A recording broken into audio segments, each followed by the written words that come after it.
Domination adalah fungsi kontrol. Ketika keputusan Bretton Woods diketok palu, maka hal yang paling dicatat adalah disetujuinya dolar sebagai world currency, mata uang dunia. Dan sejak saat itu, 95% transaksi dunia menggunakan dolar sebagai underlying transaction-nya. Saat ini, transaksi perdagangan internasional kira-kira 20%-an menggunakan euro, 4% menggunakan yen, 5% sisanya dibagi-bagi negara-negara termasuk 1,9% menggunakan yuan Tiongkok. Sisanya yang terbesar, 70%-an adalah dolar dalam transaksi internasional. Banyak pejabat yang tidak ngerti strategi bernegara dalam hubungan geostrategi internasional sering naif di mana transaksi katanya nggak usah pakai dolar tetapi menggunakan mata uang negara masing-masing. Sebentar, ini harus diterangkan supaya jangan salah paham. Dalam perdagangan internasional ada baiknya kita ingatkan pejabat ada yang namanya bilateral, hubungan dua negara, ada yang namanya multilateral, hubungan dengan banyak negara. Misalnya Indonesia impor mobil dari Cina, lalu kita ganti nama seakan mobil buatan Indonesia. Waktu kita impor, kita bayar pakai rupiah. Mau nggak Cina dibayar pakai rupiah?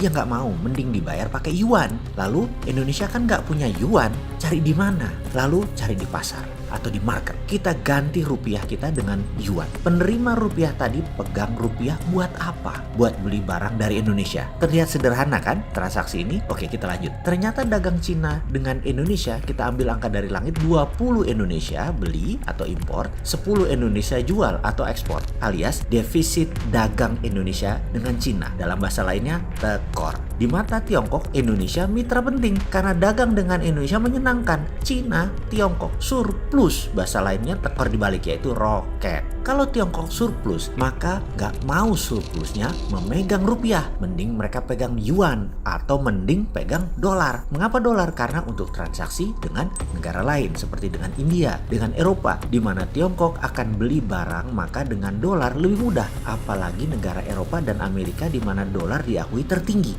Mending pegang dolar. Daya beli dan transaksi negara Eropa dan Amerika Utara saat ini menguasai 60%-an transaksi dunia. Negara produsen adalah Cina saat ini yang terbesar. Sehingga Cina lebih senang megang mata uang yuannya sendiri atau euro atau dolar. Gak bakal mau pegang rupiah. Kembali ke dolar. Untuk membuat dolar ini ditaati, maka harus dibuat doktrin. Sama seperti agama. Doktrin itu penting untuk menjaga agama. Diciptakanlah ilmu ekonomi berbasis dolar. Dan saat ini usianya kira-kira ilmu tersebut 70 tahunan. Sudah 3-4 generasi keilmuan. Misalnya, kita saat ini usianya 30 tahunan. Dosen kita usianya 55 tahunan. Dosen kita usianya mungkin sekarang ini 80 tahunan. Nah, dosen senior yang usianya di atas 80 tahunan itu adalah angkatan pertama yang didoktrin ilmu ekonomi Keynesian itu. Pejabat saat ini yang usianya 50 tahunan ke atas sebagai generasi kedua, mereka merupakan orang yang tidak akan berani melawan ilmu gurunya. Karena memang tradisi guru murid ya begitu.